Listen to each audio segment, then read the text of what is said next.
Clapotis et bienvenue dans la série Connaître les personnages majeurs des œuvres au programme.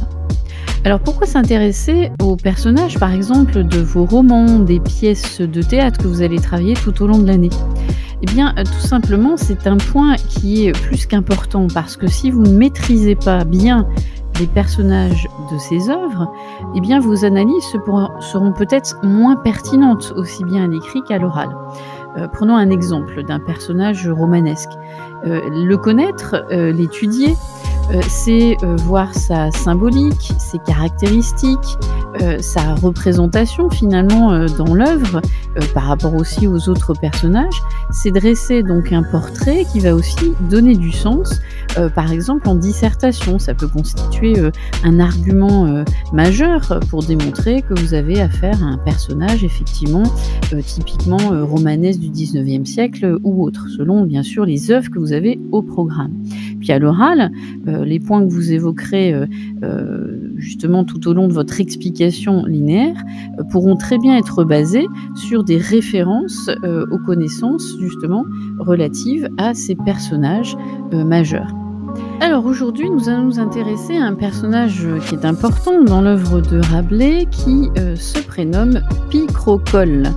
Alors, comme pour les autres personnages, vous aurez l'infographie qui accompagne cet épisode pour vous permettre de le situer dans l'économie du récit, dans l'ensemble du récit.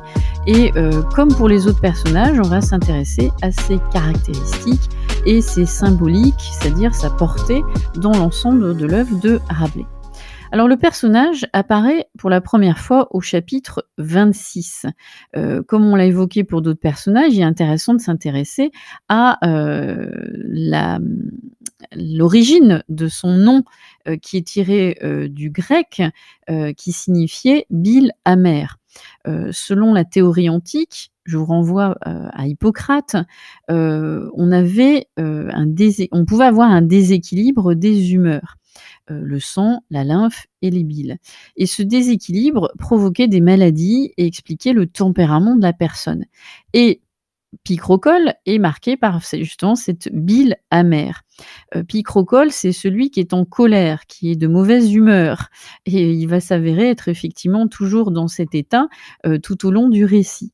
C'est le roi du pays qui est voisin de celui de Grangousier, qui jusqu'à ce jour était son ami, et il va exercer son pouvoir de manière absurde et dangereuse, et pour une raison justement absurde, il va déclencher une guerre contre son ancien ami Grangousier.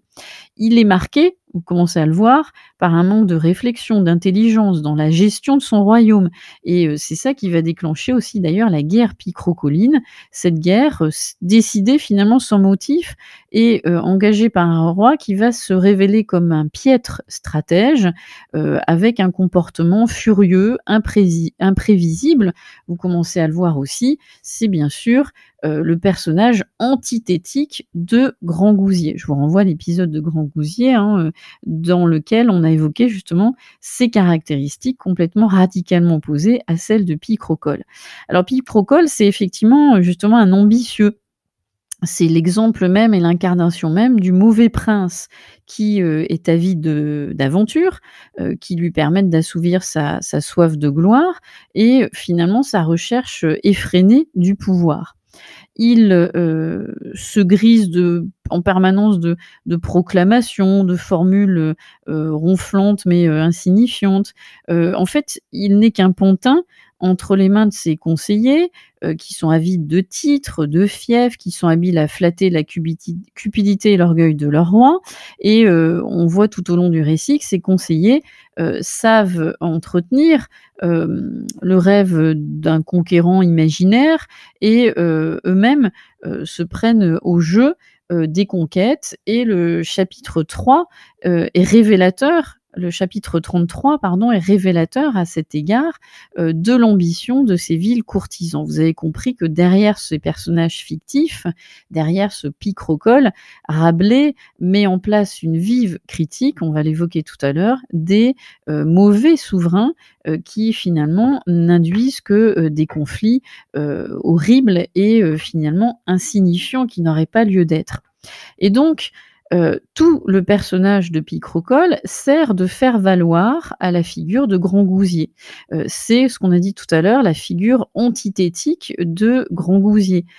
Picrocole, c'est le personnage colérique qui, s'emporte facilement, qui, inaccessible au raisonnement, il ne sait pas réfléchir. Il contraste littéralement avec la conduite pacifique de Grangousier, qui lui est à l'inverse marqué par, sa sagesse politique et son sens profond, qui consiste à dire que, être un roi, c'est un véritable métier. Ce que n'envisage pas du tout Picrocole et de toute façon il ne peut pas l'envisager puisqu'il est stupide. Et donc, de façon métaphorique, c'est ça qui est intéressant, Picrocole incarne quoi aux yeux de Rabelais? Eh bien, il incarne une réflexion plus large sur le contexte de l'époque et souvent, certains ont vu en l'image de Picrocole l'image de Charles Quint, qui se dessine, hein, derrière ce tyran tourangeau. Charles Quint, souvenez-vous, c'est le roi d'Espagne, c'est l'empereur germanique et c'est celui qui passera une partie de sa vie à combattre le roi de France qui n'est autre que François Ier. Et donc Rabelais se sert de sa fiction, de son récit pour montrer, aussi, ou délivrer à son lecteur sa réflexion sur ces absurdités politiques, de combat, d'opposition entre souverains. Et justement ces absurdités qui aboutissent à des guerres, qui devraient pas avoir lieu, à cause de mauvais souverains. Et la fin de Picrocole, jusqu'au dernier moment, est assez, révélatrice, hein. Son comportement furieux l'emportera et on apprend au chapitre 49 la fin de Picrocole. Plein de désespoir, hein, il va, s'enfuir, vers l'île Bouchard et son cheval va trébucher, va tomber et plein de colère, il va le tuer. Il essaye de voler un âne et on va, le retrouver, avec des meuniers qui vont le rouer de coups, le dépouiller de ses vêtements. Bref, le pauvre, si on peut dire comme ça, colérique, finit de façon, tragique et c'est presque, quelque part, ce que souhaiterait Rabelais à tout mauvais souverain digne de ce nom et existant véritablement et depuis d'ailleurs, ce chapitre, on ignore ce qu'est devenu, Picrocole. On sait, juste, qu'il finit mal et donc là, il y a le côté très, récit avec, la leçon déguisée, tout mauvais souverain, finit mal face à un bon souverain généreux comme Grangousier. Donc on voit bien la portée, quelque part de moralisatrice, hein, du récit, de Rabelais et au-delà de ça, c'est une vraie question autour d'un thème qui lui est cher, hein, la religion, l'éducation l'était, mais une question qui était chère aussi à Rabelais, c'était cette question politique. Comment envisager justement ce fameux souverain idéal?